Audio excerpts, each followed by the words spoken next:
Welcome to the Autonomic Healing Podcast. I'm Tom Pells. And I'm Ruth Lawrenson. We'll be unpacking what it looks like to activate your brain to holistically manage stress and trauma that bring healing to the mind, body, and spirit. Being free to live authentically as humans. Thank you for joining us. Let's get this conversation started. Ruth and I are here for this episode of the Autonomic Healing Podcast with our very special guest, Raissa Kubandi. Welcome, Raissa. Super pumped to be with you guys and just hang out. So, yeah. And we're excited to get to chat with you about your experience of autonomic healing. Yeah, welcome, Raissa. It's so great to have you here. Just to start us off, we love just finding out a little bit about our guests. So would you tell us a little bit, a snapshot of you and your life now? So my family is from the Congo. I spent most of my childhood from like 0 to 10 living in Africa. And then we moved here when I was about to turn 11, a month before 5th grade, which was a little bit stressful, but it worked out. And then I lived in a suburb outside of Atlanta for almost like 15 to 20 years. And then I moved to Atlanta proper. In that time period, I made a lot of good friends, met Jesus, got into ministry, played basketball, like just kind of all the normal stuff. And then about 2019, I was looking for a change of scenery. Been working at the same church for about 7 years. And I was like, it just wasn't fitting anymore. And so as I started looking for a new job, one of my friends that lived here in Denver, had mentioned that her church may be looking. And then COVID happened, and I was like, I'm not leaving my job. We all have our COVID stories. Yeah. So I was like, the steady paycheck is going to be what I'm committed to. And then after things started kind of opening up again, the same church offered me a new role, which was like right up my alley. Like it was going to be serving in an underserved community east of Atlanta. I was going to get a raise, like all those things happened. So I had what could have been described as a dream job. And about 3 months in, I was ready to leave. And so my friend and I had a follow-up conversation, and I ended up joining her church or working for her church. And that's how I moved to Denver about a year ago. So, yeah. Oh. Well, welcome to Colorado. Yes. It's coming from a Brit. Thanks for sharing that. There's a lot there, just even in your big story and the short story of just these last couple of years. But I'm just curious how you found Tom. I mean, that's what we always start with.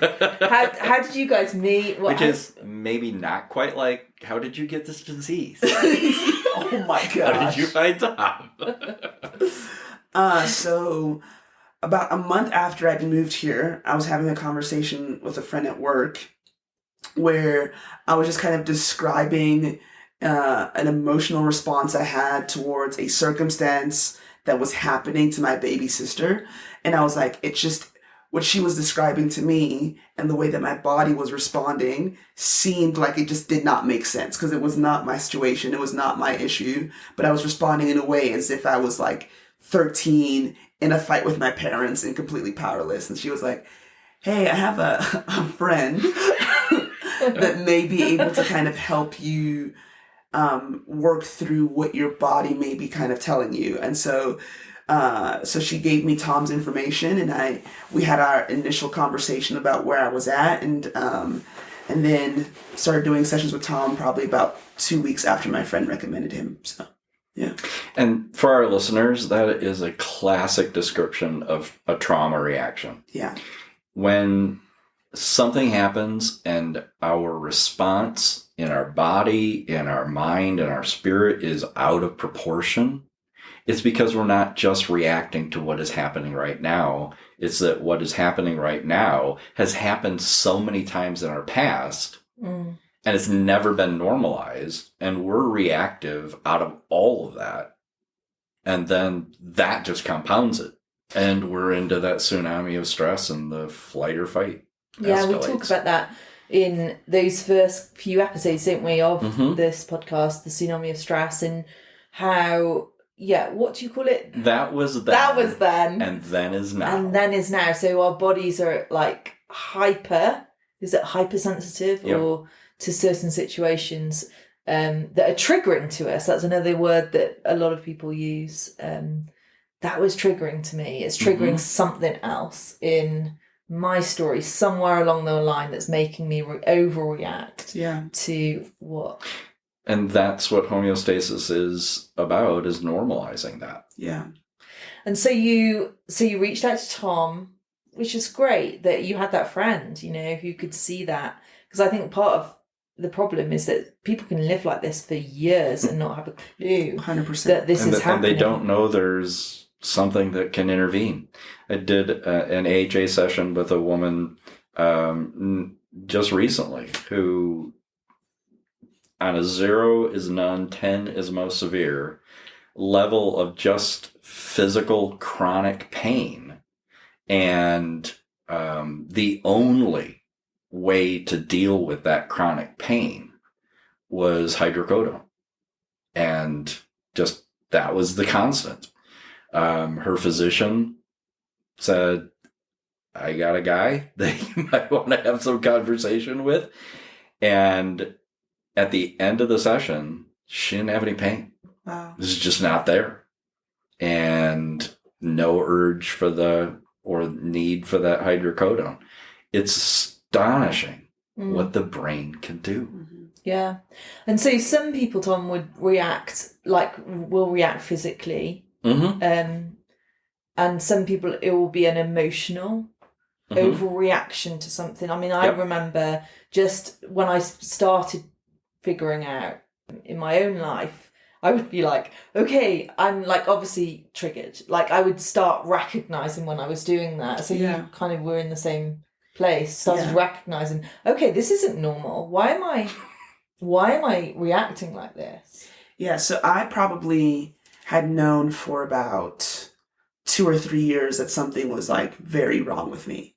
So, but the issue was that like there was just so much happening in my family and so much happening at my work that I did not have time to deal with what I was dealing with, right? Wow. And so the reality of it is that like something would happen, I would feel both my body and my emotions overreact, and I was like, okay, but like my dad's sick and I have to help pay bills. My student has experienced this really traumatic event. I have to be present for this. My sister needs help paying for school, so I need to be present for this. I have a speaking engagement where, you know, like I'm known for being fun and engaging and operating in this church circle. They wouldn't say that I was operating the prophetic. They would just be like, you really know kids, right? So I was like, I need to set aside my emotions so I can be at the speaking engagement and do what I need to do. And so I'd known for years, like I was like, yo, something is wrong, but there's just not enough time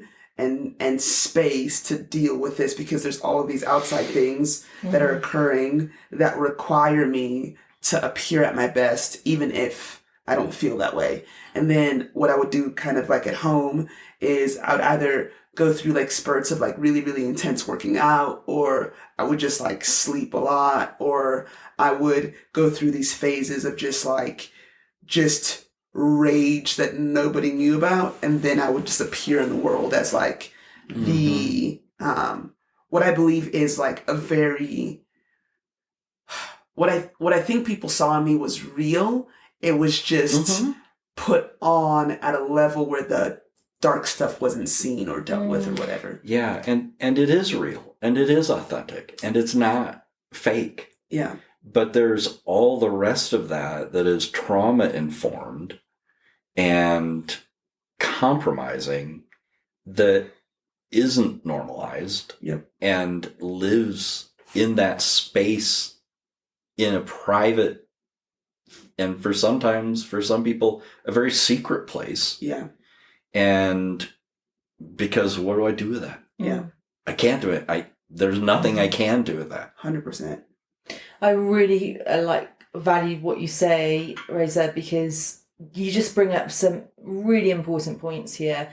You're really talking about some of those maladaptive ways of coping. And actually, I think, Tom, when I think a lot of the time when we think of maladaptive ways, we can think of they're really bad. Oh. You know, but you're talking about exercising. But the point is whether they're worse maladaptive ways or some healthy, you know, seemingly healthy maladaptive ways, they still are just basically trying to suppress 100%. the real issue that's going on. Trying to cope with what we can't cope with. Yeah, and then I just thought what you said about the fact that, you know, there was just like, it was overwhelming. You just, where do I get the time to deal with this type of stuff?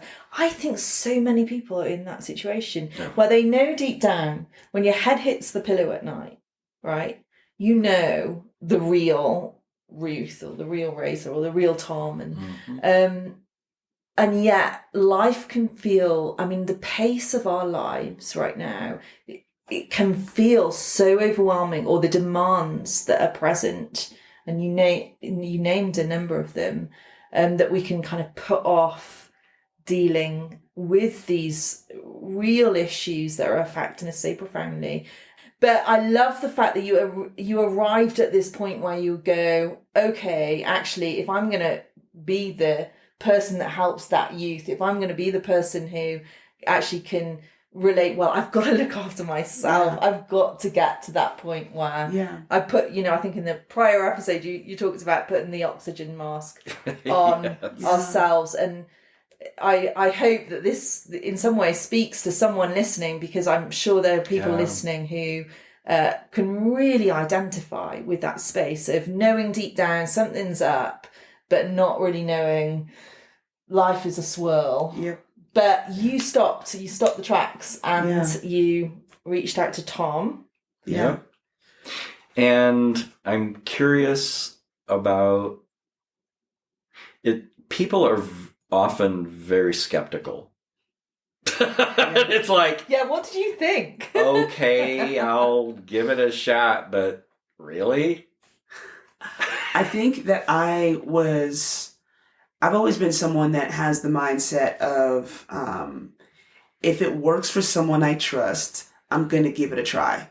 And so my friend that recommended it, like, she's like been through so much in her own personal life that like I saw like a peace and a calm on her that made me feel like, okay, like if she can process through her story using this method, then there has to be a level of benefit, right? And if it doesn't work, I'll just literally go back to doing what I was doing. Like I'll just keep working it out. I'll keep pushing through, you know?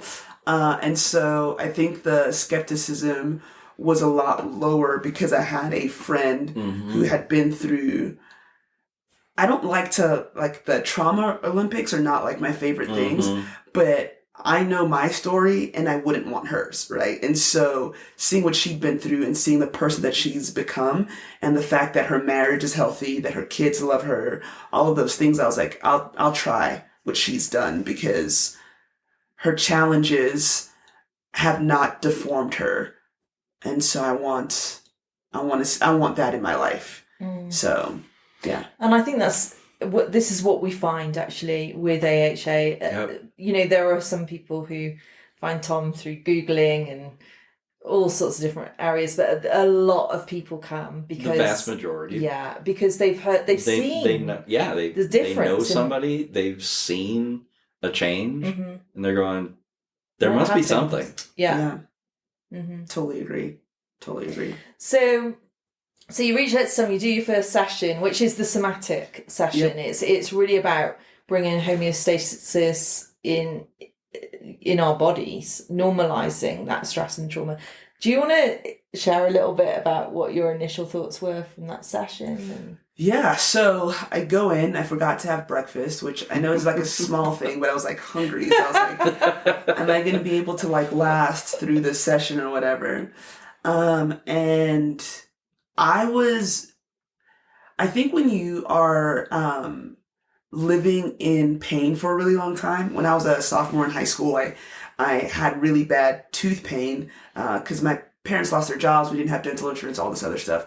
So I just got used to every few weeks taking ibuprofen for a day or two and the pain would go away, right? And so you kind of get used to like operating with a level of pain. And so when I was sitting in this chair working through this stuff, I was like, I didn't know it was this bad. Like, I didn't know that there was this much going on in me. And then Tom at the end of our session goes, oh, yeah. On our first phone call, I knew there's going to be a lot. Like, I totally knew. And I was like, well, it would have been nice to kind of get a heads up, and like, would have brought snacks maybe to kind of like get ready. And then so afterwards, like that night I'm driving home, and I call my baby sister and I'm like, bro, like kind of explaining to her like how I feel and what we processed through, blah, blah. And my sister says, Raissa, I had the most normal childhood out of the three of us. And mine was traumatic. How did you think you didn't have that much? And I was like, I really don't know. And so I think it was like, number one, it was like a wake-up call of how much pain I'd been carrying and how much I'd normalized that pain. And number two, I had just forgotten what it was like to have like actual peace. Like, I don't think, like it was very strange to like operate with that level of peace and that level of clarity. Yeah. And it wasn't just physical pain. No. It's emotional pain. Yeah, a ton of that. A ton of it. I think it sucks that the people that probably objectively love you the most are also able to inflict that much pain in you emotionally, and are also able to like, what I've been realizing lately is that like they almost unintentionally deformed me by the way that they were trying to protect or control or whatever. And so one of the beauties of this process is that like you gave me the space to be able to say that was as bad as I thought it was, or it was actually worse. And to be able to say that, then eventually, and I'm not there yet, eventually will help me be able to live in a space of like actually being able to see those people as who they are and being able to love them as who they are, not who I hoped they would be or who I needed them to be. Just this is who you are, this is what you can offer me, and I can learn to love you in that space. I'm not there yet, but this gives me the opportunity to be able to make that decision. Because what my sense of what you have shared about AHA and shared toward the end of your somatic session was you being able to be present with you and it be safe. Yeah. And if I may, go ahead. That toward the end, and it was just right in near to completely being in that homeostasis where there wasn't stress, anxiety, depression, or anger, that you commented, one, surprised by the amount of emotional pain you had been in. Yeah. And that you'd been carrying around since early elementary school. Yeah.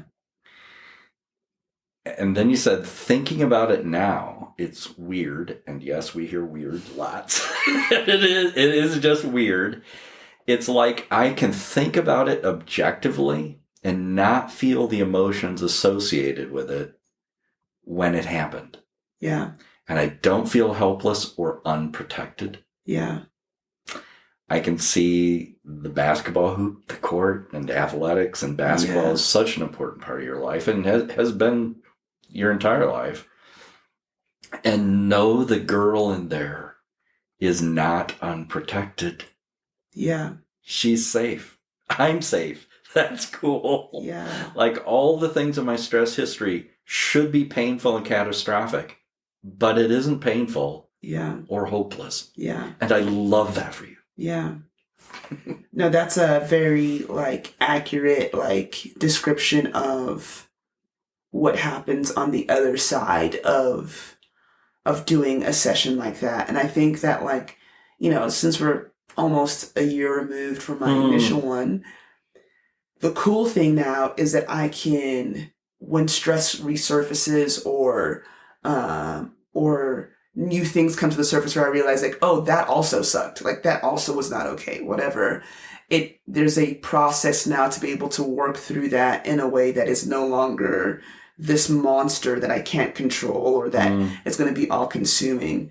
And so I think that I think we underestimate the importance of, or maybe we don't, but like, I think I underestimated the importance of feeling safe and all of the things that I began to do to make sure that I felt protected.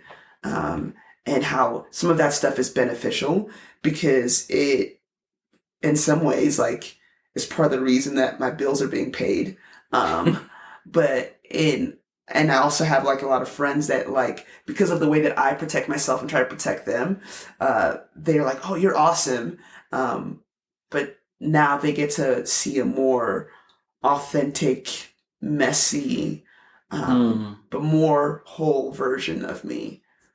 You've done not just the body one though, but you went forward and did the problem solving one, the cognitive homeostasis. Would you share a little bit with our listeners about what that was like? Because in upcoming episodes, we're going to be talking about autonomic healing, problem solving. Yeah. And would you share a little bit of your experience with that? Yeah, I think like one of the things that I learned during that process is that, like, I have learned to think things are rational that are completely irrational, right? Like, just completely again, the human experience, just not good and not healthy. And so a part of that, well, most of that is born out of my trauma experiences as a child and what was communicated to me about my value and all those other things. And so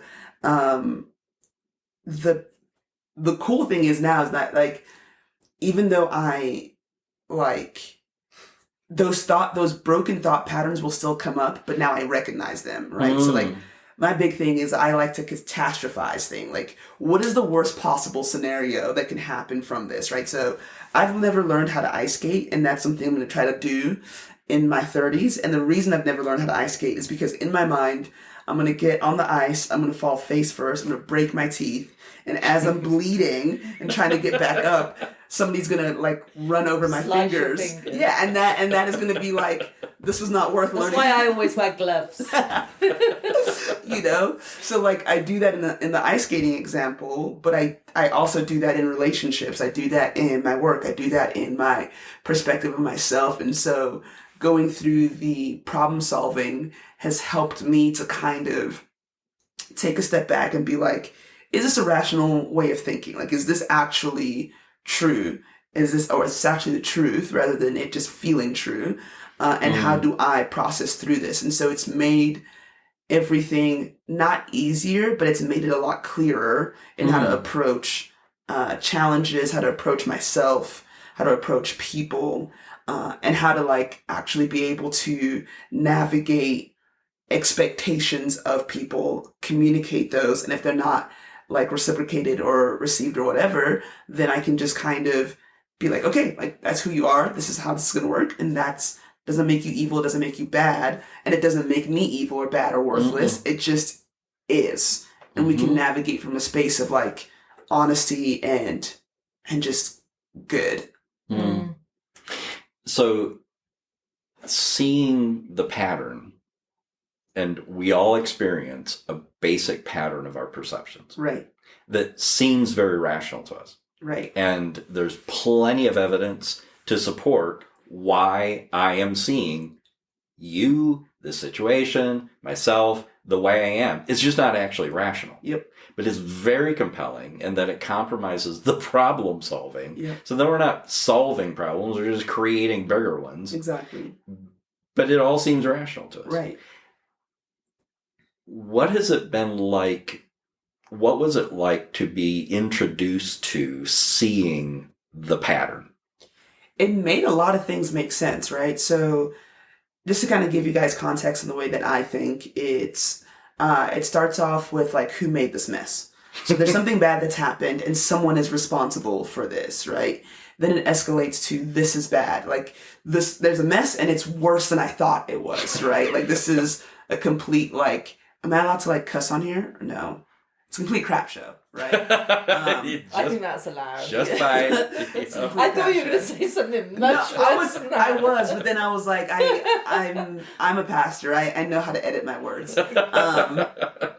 And then I'm like, okay, so this is who made this mess. Someone's responsible for the mess. This is bad. I need to fix it. And then it goes to like, love me tender, right? I need your love and affirmation. So if I can clean up the mess, then you will love me, then you will appreciate me. And then it goes into superhero mode where I'm here to solve everybody's problems, right? Like I am, if you're looking for the answer, you have met her, right? And I love the nonverbals that Ruth is giving that nobody could hear. You know. But it's like, go ahead, Ruth. Yeah, I was just kind of like high five, like fist bumping you in the air when you said superhero, because there are 3 superheroes Just here to Right save here. the world. You know. Most. I remember you saying to me that most pastors A lot of pastors disproportionately. are superhero in that superhero. Along with that conception. love me tender thing of approval, admiration, acceptance. Oh, I am a worthwhile, valuable human being because look at all the affirmation I get. I don't believe it myself, but you believe it about me, so it must be true. Oh, wait, you're not believing it about me. What do I do? And then we fall into love me tender. Oh. Yeah. Which I think when we initially started our conversation, I talked about how there wasn't time to like deal with my issues. I think a part of it was I didn't want to make time to deal with my issues because I loved being the superhero. I loved coming through for my family. I loved coming through for my friends. I loved the buzz that it gave me to be able to do that, right? And because somebody's making a mess, and that's your responsibility to deal with. Exactly. But then I started creating messes, right? Like I'm a professional mess creator because then it gives me the opportunity to like be the superhero. And because things are bad. Exactly. Like, and so if it's bad, and even if I had to create it, it's bad. Right. And then see? I'm functional in the bad, right? Yes. But like, what's been really cool is that when the spiral starts happening, right? So like, whether it's because like I'm in an unfamiliar relationship with someone, or whether it's because I have a massive like project at work where I'm trying to like prove my value and prove that they made the right decision to hire me or whatever, like, which nobody can relate to. Yeah, like no. I'll first do like the homeostasis thing, get my body like to kind of chill out for a second. Then I'll start asking the question of like, okay, this big thing that I'm seeing in front of me, what is God trying to show me? Like what is this process? So that's kind of like switching from who made this mess to like patience. Where things are actually an opportunity, can be an opportunity. 100%. Now, what's an opportunity for? No idea, but we'll figure that out, right? Yep. And going from that to like reconciliation, like how can this be something that can actually work for good? And then just being willing to learn, right? I know random facts about random things because I genuinely love learning. Yes. And it like brings like excitement and joy and all this other stuff to me.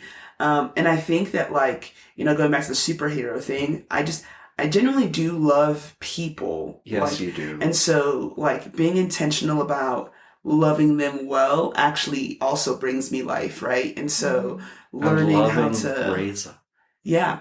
Which is like a whole different thing that I think God in his mercy has allowed me to like not skip past that phase as we work through using these tools. Yeah.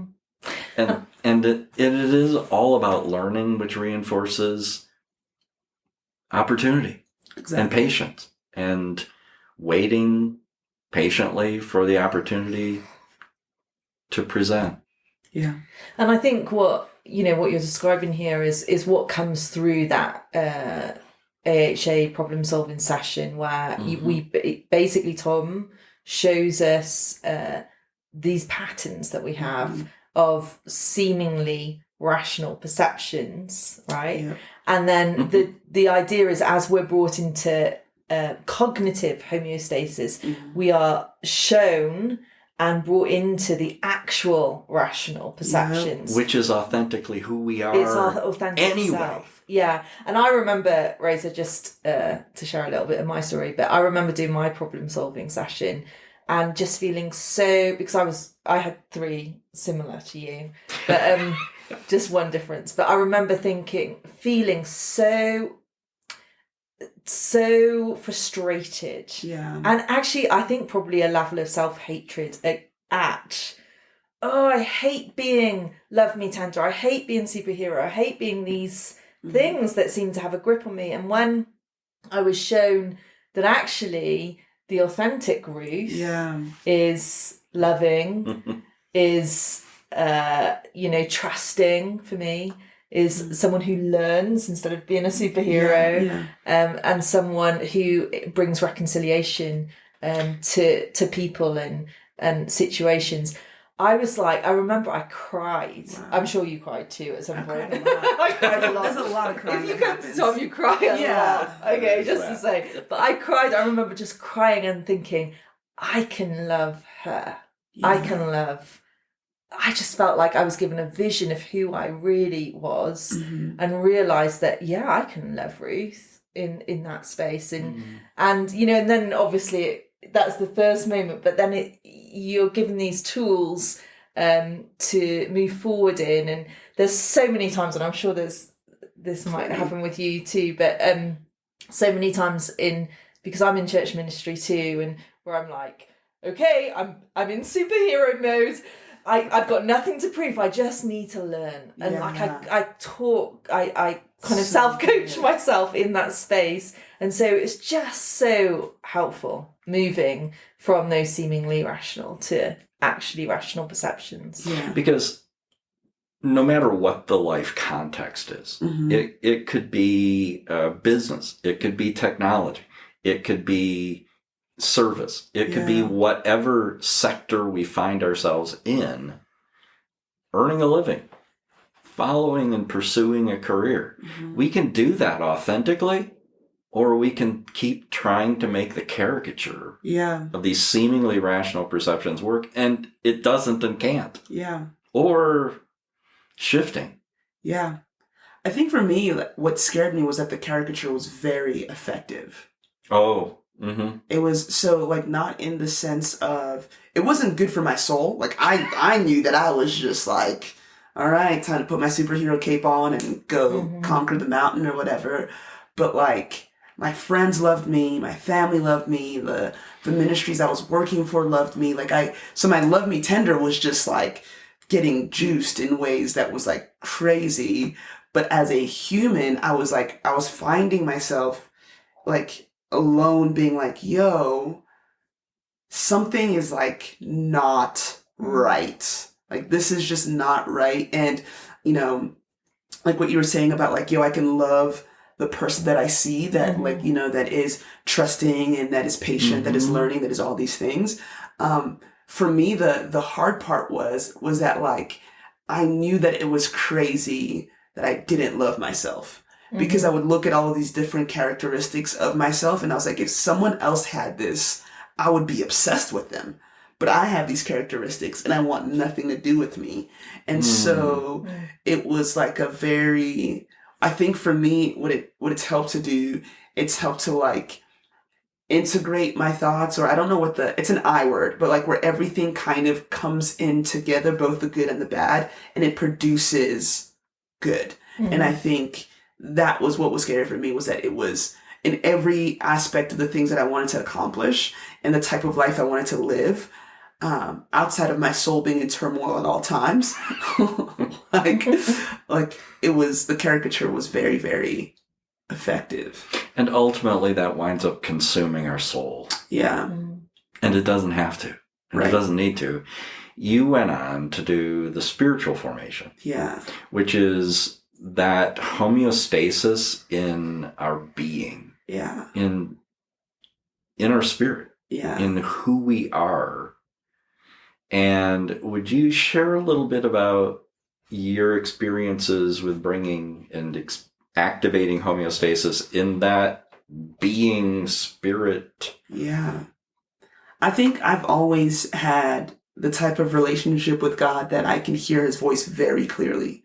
Like, he is genuinely like my best friend and the person that I trust the most in the world. And we're able to have a lot of like challenging conversations where I try to explain to him how he doesn't know what's best for me, which I think is hilarious. And so I think for me, one of the biggest struggles that I've had in my life is that, and I don't know if it's because I grew up in an African family or because I grew up in America or specifically where in America I grew up. I don't know if it's any of those things, but it felt like my deepest desires were in direct conflict with each other and with my gifts, right?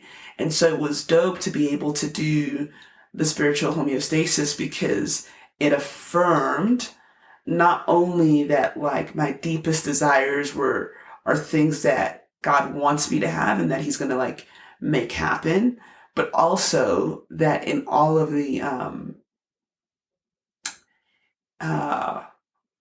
getting emotional, but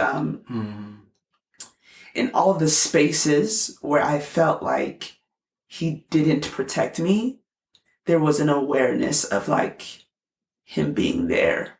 And so that was that has been life-changing for me because in every circumstance, and when things went like really bad and there's a million different versions of bad for me, he was there.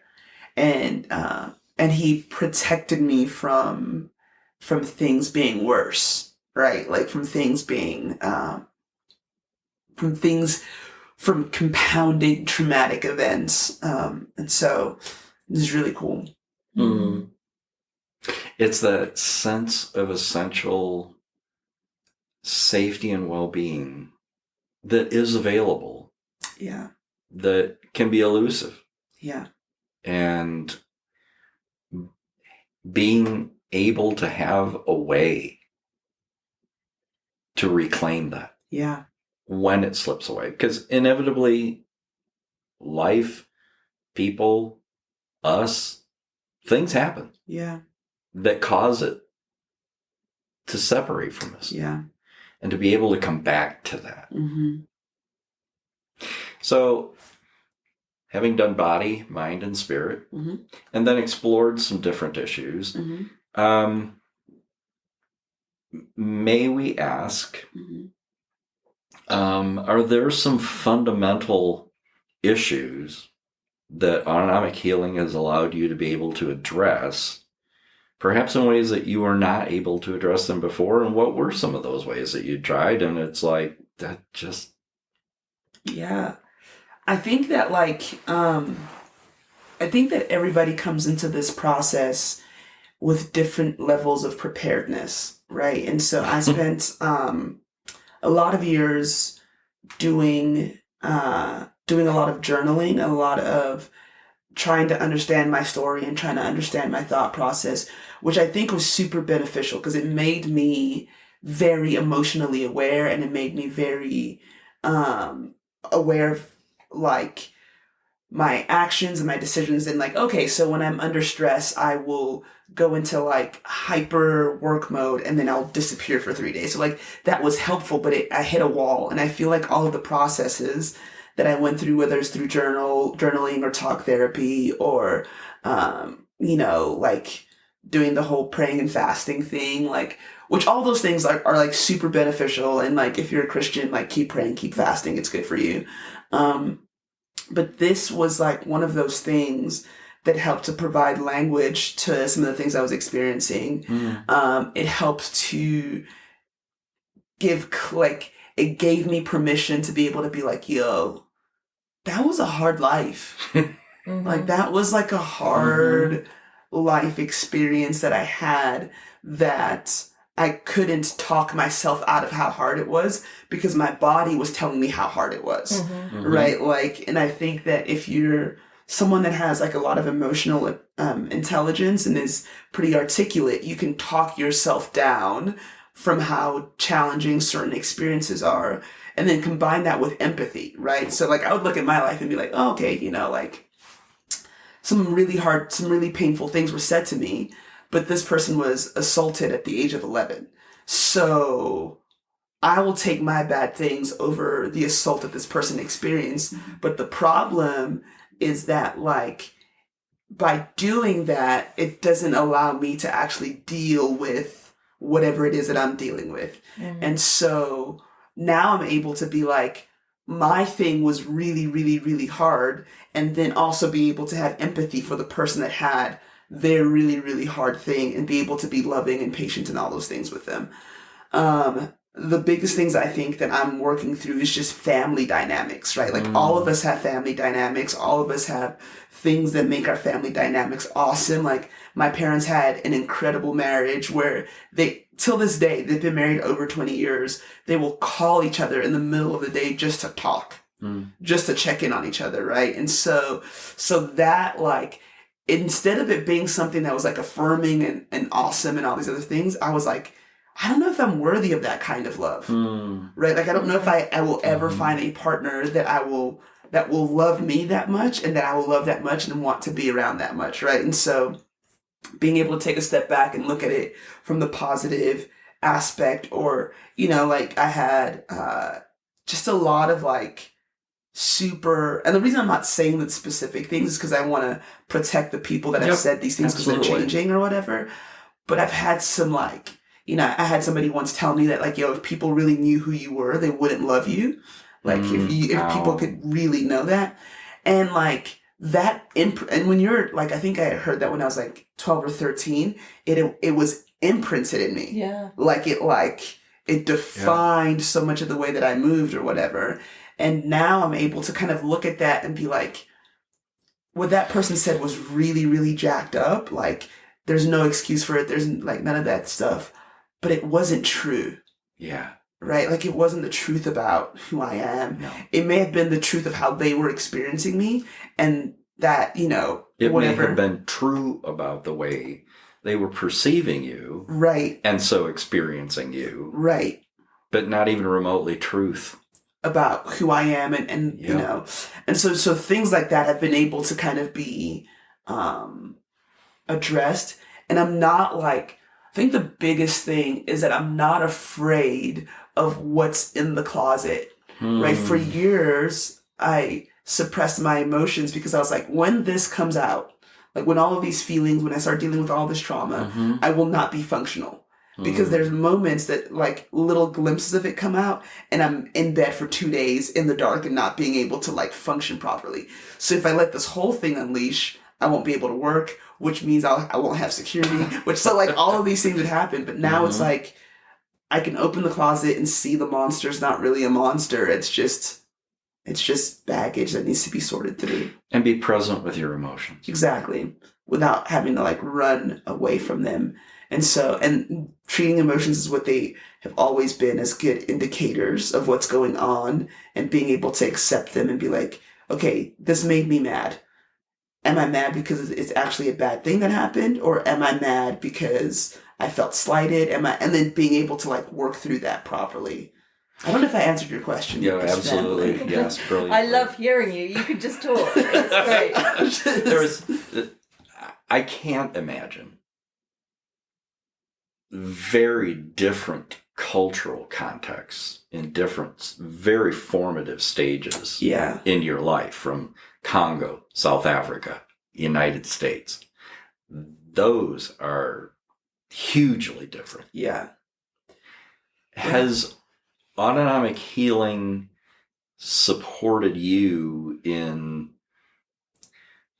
finding a more cohesive, coherent, authentic Raissa who has experienced those very different, challenging cultural shifts? I was thinking about this question on the drive over this morning, and I think that there's a part of me that is still afraid to dive into the cultural context question. And the reason for that is, I think 2020 was hard for a lot of people. I think 2016 was earth shattering for me. I think 2008 when Obama got elected as president was eye-opening for me in very negative and dark ways, right? Because you go from the Congo, where my parents were affluent and respected. Then we moved to South Africa and they were able to recreate that there. And then we moved to America and it was just hard. But we moved to Georgia, right? Like, so it's not like we moved to California or we moved even here to Denver. Like, we moved to Georgia, which has a massive Black and African population, but it's the South, right? And so you have like Confederate statues. Like when I was in high school, like kids that like whose parents are from Michigan would wear Confederate flag belt buckles, and they would be like, no issue with that. Like, and on top of that, living in a church context that wanted so badly to be post-racial, like desperately wanted to be post-racial, that it was very confusing. And coming into my 20s, I am now becoming more and more aware of the different ways that the way that my race was used to benefit people, was used for their benefit instead of my own, and then the ways that my race was used to limit my ability to move up in different sectors of my work.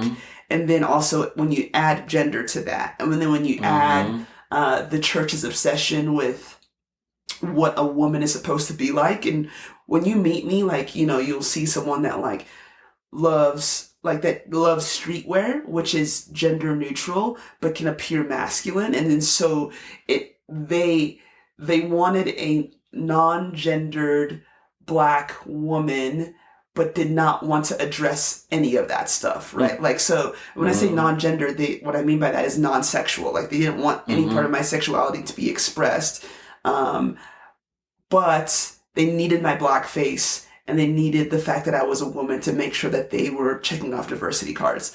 And so I say all of that to say, I think what this does is it allows me to be able to approach it from a perspective of, not clarity, but from a perspective of, you're going to be okay once we open up this next closet and deal with this next monster.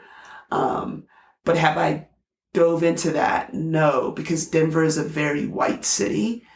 And though people here are so kind and so generous and so welcoming, there is no other Black woman in my life whose house I can drive to. So if I have a hard day, it is a phone call, not a seat on the couch. And that is a hard thing because it feels very isolated. Yeah.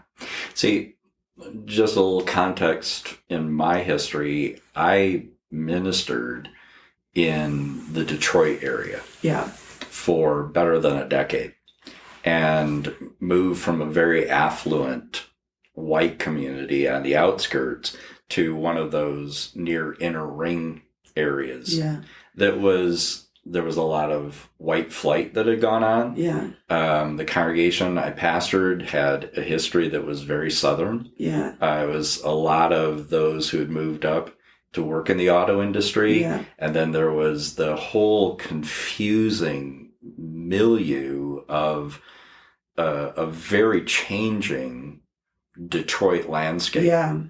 And being a part of, and at one point was the president of the Ministers' Council for the denomination for the Metro Detroit area, and doing all sorts of things that were in that messy, messy space of how do we all just be human beings together and love each other and just be a part of each other's lives in healthy, affirming ways. I remember a particular program that we developed, which was housing homeless people in churches. Tremendous number of hundreds and hundreds of homeless people. Shelters maxed out. They'd be on the streets. This is Michigan, Detroit, it's in too winter. Cold, right? That's not a habitable place, right? And my thought was, we've got these churches. They're used a few hours a week. Why can't people be housed in them and they can stay and live there for a week? and we can embrace them. But that was a huge challenge, but it was a worthwhile challenge. And Yeah. I've wondered how much of what I did do and could do and tried to do could be so much different if we could if we could find a way to deal with so much of the trauma that informs the inhumanity that humans inflict on each other. Mm-hmm. I think it's like, it's hard, right? Like, because there's biases in me that I don't see come out until I'm like in a very relaxed situation. And I'm like, oh, that is a problematic thought process, right? And it's something as simple as me and a couple of girlfriends were hanging out one night, and there's this guy I'm interested in, and my friend asked me, is this your typical type, right? And very simple question, like, is this the ideal type of guy that you would want to date?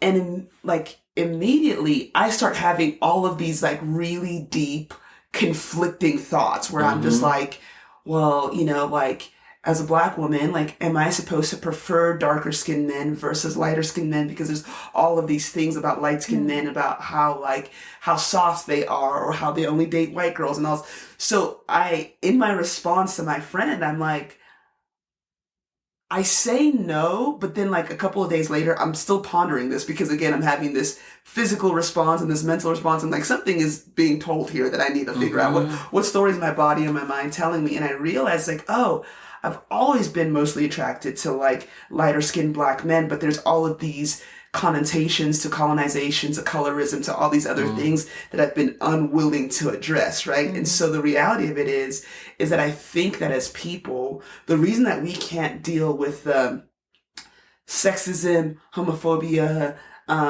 racism, all of this stuff, is because we can't even be honest about like the little things. Like, I can't even be honest with myself about like my own issues. And so if I can't be honest with myself about the issues that affect my family, how can I be honest about the issues that affect the world, right? Like, and affect the globe or whatever, And I think that like, even with dealing with like race questions, like in South Africa, I went to a Jewish private school, which means I was surrounded by wealthy white people, and we were a wealthy Black family, right? In America, when we moved to the States, I lived in one of what was voted the safest zip code in America in 2008, and I was like a sophomore in high school.